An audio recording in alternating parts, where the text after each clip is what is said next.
कोशिशें कितना रंग लाती हैं, हर एक को जिम्मेदार होना पड़ेगा।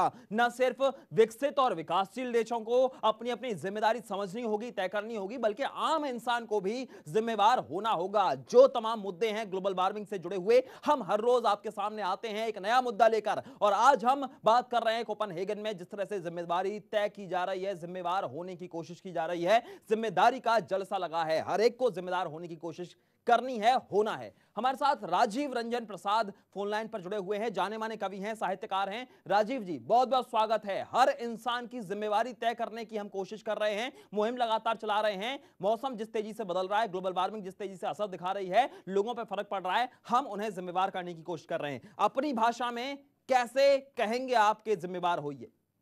जी, मैं अपनी भाषा में भाई एक कवि हूं, तो कविता के माध्यम से अपनी बात कहना चाहूंगा। जी कहें।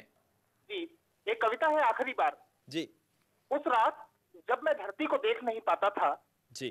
धरती ने मेरे कंधे पर हाथ रखा, बोली दुनिया खींच लेना चाहती है साड़ी मेरी, बोलो बन पाओगे कृष्ण। मैंने अपना ही चेहरा अपने में छिपा लिया। जी। खिलखिलाकर हंसकर धरती रोकर बोली आंखें खोलो, आखिरी बार तुम्हारा चेहरा देखूं, फिर जाने सुबह कभी हो ना हो। शायद यही हालात है आज, जिस तरीके से धरती गर्म हो रही है। जी। और मैं अपनी बात का अंत एक छोटे से शेर से करना चाहूंगा कि पुरवा में मन हिलोरा, सावन में मोर नाचे, सदियां ही जैसे बीती ऐसा मजा किए। अब शायद हमने ये हालात कर दिया है प्रकृति का कि अब वो बात नहीं बची। अब सर्दी में सर्दी नहीं रही, गर्मी में गर्मी नहीं रही, बरसात में बरसात नहीं रही।